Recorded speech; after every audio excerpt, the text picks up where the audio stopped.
Assalamualaikum warahmatullahi wabarakatuh. Perkenalkan, nama saya Nuripa Rizkia Rahma dengan NIM 24126255. Jadi, di kesempatan kali ini saya ingin menjelaskan materi dari mata kuliah Tafsir Tarbawi dengan dosen pengampu Bapak Dr. Masrudin MPD. Kali ini saya ingin menjelaskan tentang bagaimana cara kita memanajemen waktu menurut Al-Quran pada surah Al-Asr.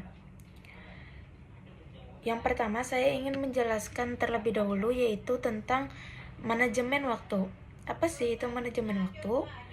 Manajemen waktu yaitu mengatur jadwal agar hidup lebih teratur dan tugas yang kita kerjakan dapat selesai dengan tepat waktu, tidak bertabrakan dengan pekerjaan lainnya. Jadi kita tuh harus memanajemen waktu sebaik-baik mungkin agar kita tidak membuang waktu secara sia-sia. Kemudian saya ingin menjelaskan tentang manajemen waktu menurut Al-Quran surah Al-Asr, yang mana di sini ada terbagi 3. Yang pertama yaitu menyadari bahwa waktu adalah modal hidup. Seperti pada ayat pertama pada surah Al-Asr yang berbunyi wal asr.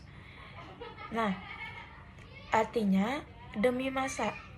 Nah, pada ayat pertama itu menegaskan bahwa Allah bersumpah dengan waktu. Artinya, waktu sangat berharga dan tidak boleh disia-siakan begitu saja. Kemudian, bagaimana cara menerapkan agar kita tidak menyanyiakan waktu yang berharga tersebut?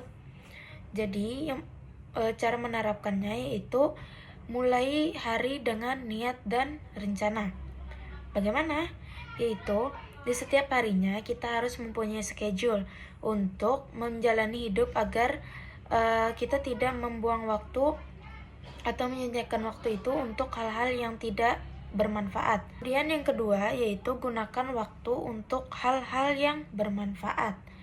Nah, seperti pada ayat yang kedua menjelaskan bahwa manusia berada dalam kerugian. Nah, pada ayat tersebut menjelaskan bahwa waktu yang terbuang akan menambahkan kerugian. Kemudian bagaimana cara kita menerapkan agar kita tidak melakukan kerugian tersebut? Dengan cara fokus pada kegiatan yang bermanfaat seperti belajar, ibadah, berbuat kebaikan kepada orang lain. Nah, seperti itu.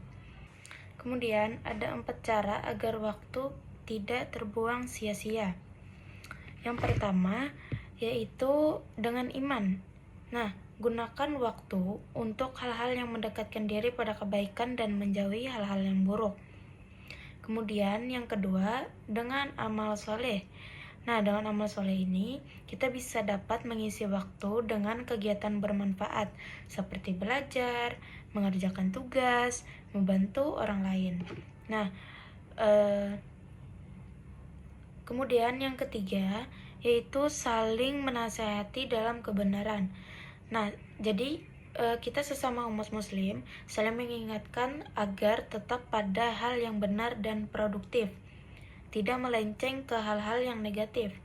Kemudian yang terakhir yaitu saling menasehati dalam kesabaran. Kemudian ada 4 cara agar waktu tidak terbuang sia-sia. Yang pertama yaitu dengan iman. Nah, gunakan waktu untuk hal-hal yang mendekatkan diri pada kebaikan dan menjauhi hal-hal yang buruk. Kemudian yang kedua dengan amal soleh. Nah, dengan amal soleh ini kita bisa dapat mengisi waktu dengan kegiatan bermanfaat seperti belajar, mengerjakan tugas, membantu orang lain. Nah, kemudian yang ketiga yaitu saling menasehati dalam kebenaran. Nah, jadi kita sesama umat muslim saling mengingatkan agar tetap pada hal yang benar dan produktif, tidak melenceng ke hal-hal yang negatif. Kemudian yang terakhir yaitu saling menasehati dalam kesabaran. Dengan cara ini kita dapat belajar disiplin sabar menghadapi tugas, tidak gampang menyerah. Nah, jadi kita di sini tidak boleh tergesa-gesa dalam melakukan hal-hal yang kita lakukan. Nah, intinya surah Al-Asr ini mengajarkan bahwa waktu harus digunakan untuk kebaikan, belajar, disiplin, dan saling mendukung. Kalau tidak, kita hanya akan mendapatkan kerugian. Nah, kemudian dari semua yang saya jelaskan, ada kesimpulan yang ingin saya bacakan. Nah, jadi kesimpulannya yaitu pentingnya memanfaatkan waktu sebagai amanah, menjaga keseimbangan iman dan amal, serta saling mengingatkan untuk kebaikan agar tidak termasuk orang-orang yang merugi baik di dunia maupun di akhirat. Mungkin itu saja penjelasan yang dapat saya sampaikan tentang bagaimana cara memanajemen waktu menurut Al-Quran pada surah Al-Asr. Kurang dan lebihnya saya mohon maaf. Wabillahi taufiq wal hidayah. Wassalamualaikum warahmatullahi wabarakatuh.